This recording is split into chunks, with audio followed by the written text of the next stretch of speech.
Good evening, everyone. This is Michael Blaze, your host, and the show you're watching tonight is The Arts, Culture, and Us. And tonight we have a very special guest for this first show, by the way, in the studio, of Miss Michelle A. Banks, actress, writer, producer, director, an award-winning writer, actress, director, and producer as well. Her most recent acting credits are national TV commercial Yahoo, the ABC 10/8, the Showtime series Soul Food, as well as recurring roles as Lynn's new boss on the very popular series Girlfriends, one of my favorites. And we're here tonight because you know how it is. They always say, what was that thing with Janet Jackson? What have you done lately? Let's see, what was I supposed to do? I was supposed to go like this. Hello, welcome, how are you? I'm wonderful. And what does this one mean? And that you're the same. Oh, Thank me you. too. Cool. And I mean, you know, seems to me I got an email, something about Tavis Smiley. Is that right? A few weeks ago, before the show opened, it was a wonderful interview. He's a very nice guy, and I enjoyed the interview with him. Yeah. Tell us a little bit about what it's like performing for deaf people as opposed to performing for the hearing or together. How does that work in your approach, in your artistic approach? Really, I perform for both audiences, hearing and deaf.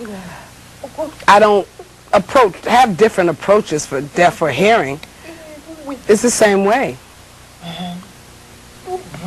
Through my sign and through a hearing person's voice, voicing English, I approach it the same way. The deaf people want to sit back to watch and enjoy maybe a little bit more than hearing because they're so visual. You know, they're just visual on stage. See the language happening. But hearing people will watch it.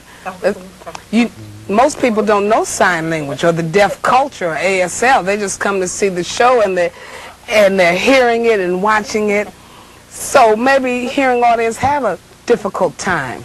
But the deaf audience really just absorb all of the culture and the language that's happening. And some hearing people who have worked with the deaf community, who know the deaf culture, they can listen and watch at the same time also. It's various audience experiences. The same, I approach it the same, deaf or hearing. Well, while we're discussing this, the deaf or hearing, I understand that there are a number of people who just do American Sign, like I'm about to take a course, who just do American Sign, and that's part of the culture also. How does that work? That's good for that. Part of the culture also. Yes, American Sign Language is part of the culture, the deaf culture. American Sign Language is different from English. It has its own grammar structure, its own syntax, different way of expression. It's just different from English. Sign language is a language. It is a language and is a means of communication.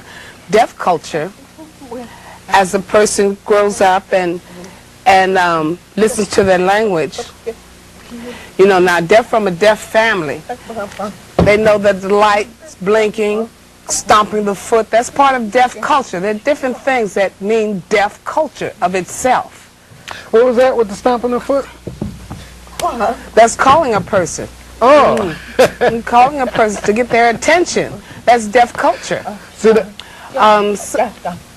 Most deaf people like to talk in the kitchen.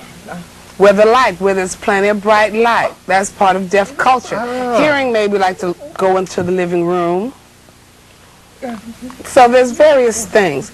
If you go to a party, you'll see the hearing people dancing. The deaf people, they're not dancing, they're talking. They're busy talking. That's the deaf culture. Now, what was the question I asked earlier? Oh, do the deaf, some people were asking me, are the deaf allowed to drive?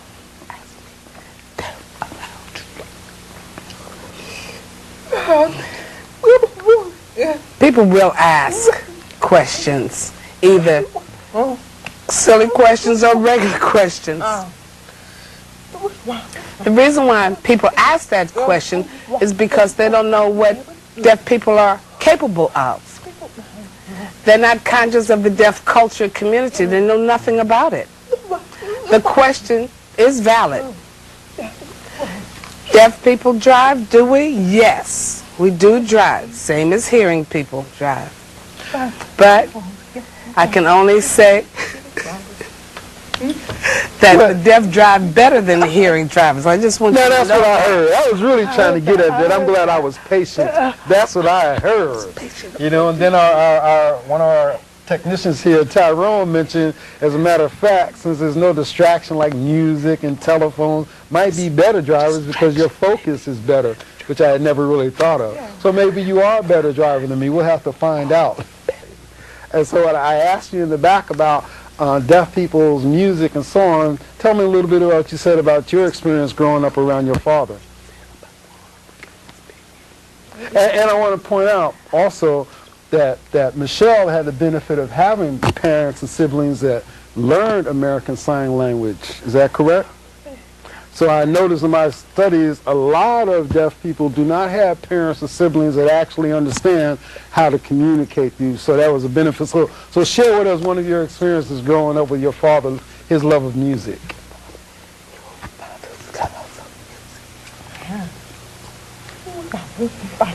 When my parents found out that I was deaf, they immediately sought help and resources and what to do with the deaf child.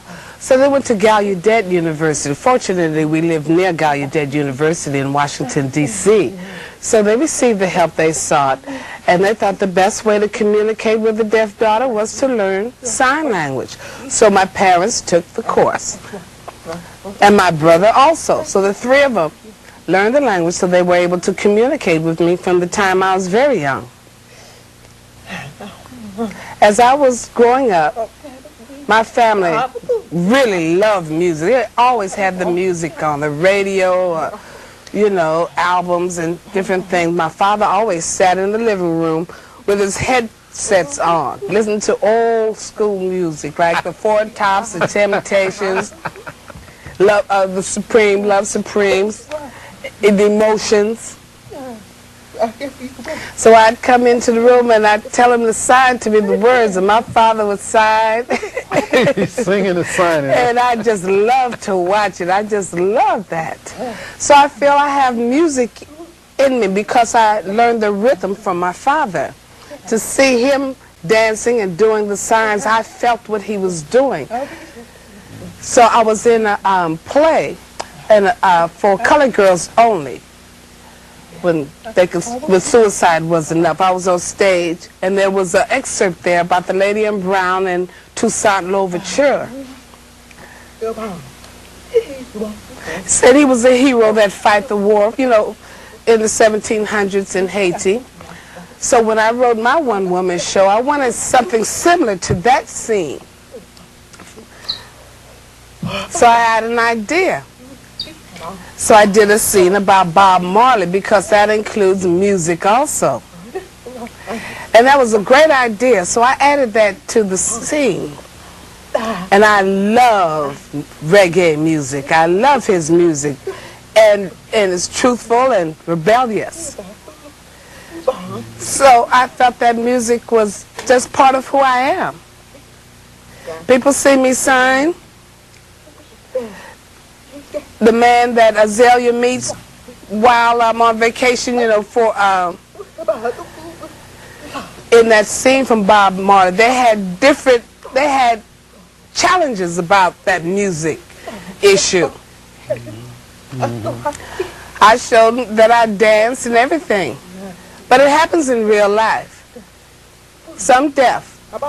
There is a discussion if music is part of their culture. For example, deaf grows up in a hearing family. They like music. They like that hip-hop. They go out and dance with their hearing friends. They love music. But a deaf that grows up in a strong deaf family, music doesn't happen at home. So they'll ask me, why do you have on music? It's deaf power. That's not part of deaf culture. And I have to tell them, hey, slow down. I let them know music is part of my culture, my family, my background, and how I was raised. So there's always a discussion. Till this day, music will always be part of my culture, no matter what.